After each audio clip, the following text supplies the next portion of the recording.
지난 시간 성능편 마지막에 거르고 합치는 일은 CDS로 내리라고 했습니다. 그런데 본격적인 분석 요건이 들어오면 이야기가 한 단계 더 갑니다. 이번에는 분석 쿼리 뷰를 다룹니다. 트랜잭션 뷰로 집계를 만들면 왜 무너지는지, 큐브와 쿼리는 어떻게 역할이 갈리는지, 차원과 측정값과 계층을 선언으로 어떻게 잡는지, 그리고 피오리 분석 앱까지 어떻게 연결되는지 순서대로 보겠습니다. 왜 따로 만들어야 하는지부터 보겠습니다. 트랜잭션 뷰 위에 집계를 얹기 시작하면 화면마다 썸과 그룹 파일을 다시 작성하게 됩니다. 여기에 드릴다운 요구가 오면 조합마다 뷰를 또 만듭니다. 시간이 지나면 같은 지표인데 화면마다 숫자가 미묘하게 달라지고 결국 이 숫자가 맞느냐는 질문에 아무도 자신있게 답하지 못하는 상태가 됩니다. 두 모델은 목적 자체가 다릅니다. 트랜잭션 모델은 한 건을 정확히 읽고 쓰는 게 목적이라 키 기준 단건 처리에 최적화돼 있습니다. 집계는 화면이나 프로그램이 그때그때 계산하고 드릴다운 조합이 늘 때마다 뷰가 늘어납니다. 분석 모델은 여러 건을 묶어보는 게 목적입니다. 차원 조합을 바꿔가며 탐색하고 집계 규칙은 모델의 선언에 고정합니다. 차원을 추가해도 뷰는 그대로고 지표 정의가 한 곳에 모입니다. 분석 모델이 어떻게 쌓이는지 아래에서부터 보겠습니다. 맨 아래 트랜잭션 데이터와 디멘션 뷰가 있고 그 위 큐브 뷰가 측정값과 차원을 정의합니다. 큐브 위에 쿼리 뷰가 올라가는데 여기가 화면에 보일 형태를 결정합니다. 그 위 서비스 바인딩이 분석용 오데이터 엔드포인트를 만들고 마지막에 피오리 분석 앱이 그걸 소비합니다. 핵심은 큐브와 쿼리가 나뉘어 있다는 점입니다. 구성 요소는 4가지입니다. 디멘션은 코드와 텍스트를 제공하는 층으로 플랜트나 자재, 기간 같은 것들이고 여러 큐브가 공유합니다. 큐브는 측정값의 집계 규칙을 정의하고 차원과 연결하는 재사용 단위입니다.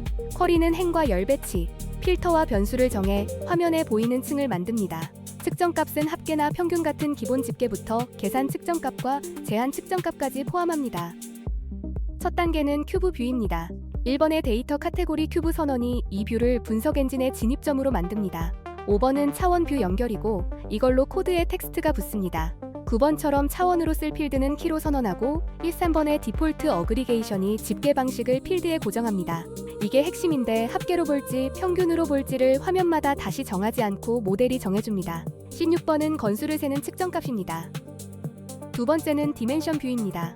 1번에서 디멘션으로 선언하고 6번의 오브젝트 모델 텍스트 엘리먼트가 이 코드의 표시 텍스트가 무엇인지 알려줍니다. 9번의 시멘틱스 텍스트는 이 필드가 텍스트라는 표시입니다. 이 두 줄 덕분에 화면에서 플랜트 코드만 나오는 게 아니라 플랜트 이름이 함께 나옵니다. 디멘션은 여러 큐브가 공유하기 때문에 한번 잘 만들어두면 계속 재사용됩니다. 세 번째는 쿼리 뷰입니다. 1번의 애널리틱스 쿼리 선언이 이 뷰를 실행 가능한 쿼리로 만듭니다. 3번의 트랜지언트가 중요한데 이 뷰는 데이터를 저장하지 않고 요청이 올 때 큐브 위에서 계산만 합니다. 6번과 9번은 행축과 열축에 어떤 차원을 배치할지 정하는 부분이고 12번은 합계 행을 보여줄지 여부입니다.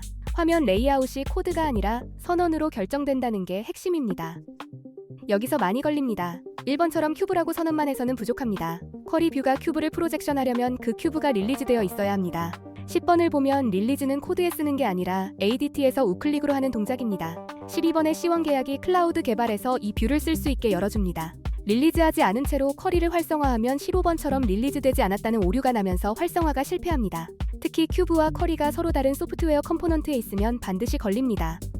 실무에서 자주 쓰는 두 가지를 보겠습니다. 제한 측정값은 특정 조건에 해당하는 값만 집계하는 것으로 10번과 11번처럼 원본 측정값과 조건을 함께 지정합니다. 승인된 건의 비용만 따로 보는 식입니다. 계산 측정값은 15번처럼 측정값끼리 연산해서 새 지표를 만드는 것으로 승인 금액을 전체 금액으로 나눠 승인료를 냅니다. 이런 지표를 화면 코드가 아니라 모델에 두면 어느 화면에서 봐도 같은 값이 나옵니다. 차원을 하나 늘릴 때 차이가 분명해집니다.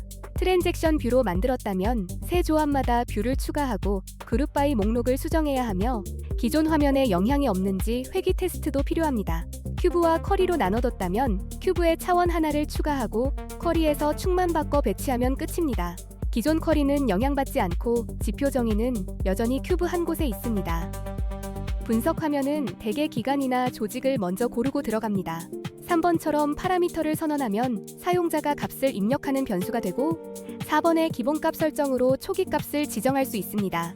8번의 컨섬션 필터는 화면 필터의 성격을 정하는데 여기서는 구간 선택이고 필수 입력으로 잡았습니다.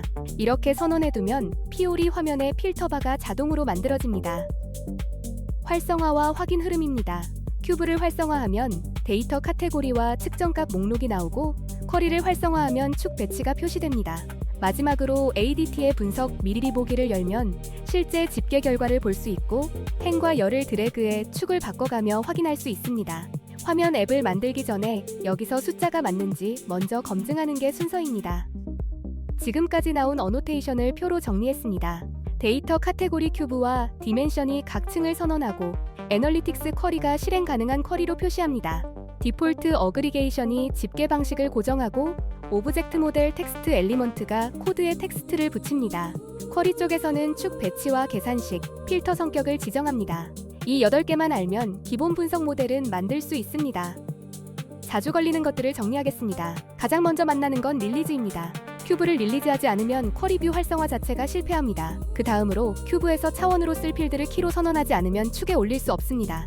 디폴트 어그리게이션을 빼면 집계 방식이 화면마다 달라집니다. 쿼리뷰는 트랜지언트라 데이터를 저장하지 않으므로 인덱스를 고민할 대상이 아닙니다. 디멘션에 대표키가 빠지면 텍스트가 붙지 않고 큐브의 트랜잭션 뷰를 통째로 물리면 필요없는 필드까지 따라옵니다. 마지막으로 권한은 큐브 아래 인터페이스 뷰에서 걸어야 합니다. 쿼리에만 걸면 다른 경로로 우회할 수 있습니다. 모든 분석 요건을 CDS로 풀 수 있는 건 아닙니다. S4하나 안에 데이터만 보고 실시간 집계가 필요하며 피오리 화면에 붙이면 되는 경우라면 CDS 분석으로 충분합니다. 반면 여러 시스템 데이터를 합쳐야 하거나 과거 시점 스냅샷을 비교해야 하거나 업무 사용자가 직접 모델링하고 대시보드를 공유하는 게 주 목적이라면 별도 분석 도구를 검토하는 게 맞습니다. 정리하면 이렇습니다. 큐브와 쿼리 두 층으로 나뉘고 지표 정의는 한 곳에 모입니다.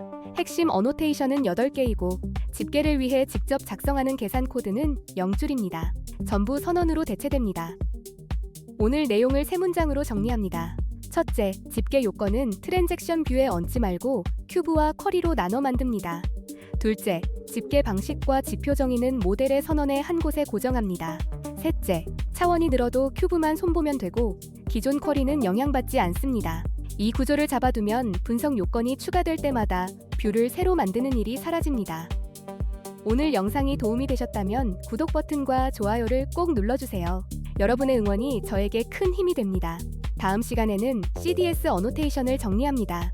오늘 애널리틱스 계열을 다뤘는데 화면 배치를 정하는 UI 계열과 검색을 여는 서치 계열, 값의 의미를 알려주는 시멘틱스 계열까지 한 번에 훑겠습니다. 댓글로 질문 남겨주시면 모두 답변 드리겠습니다. 감사합니다.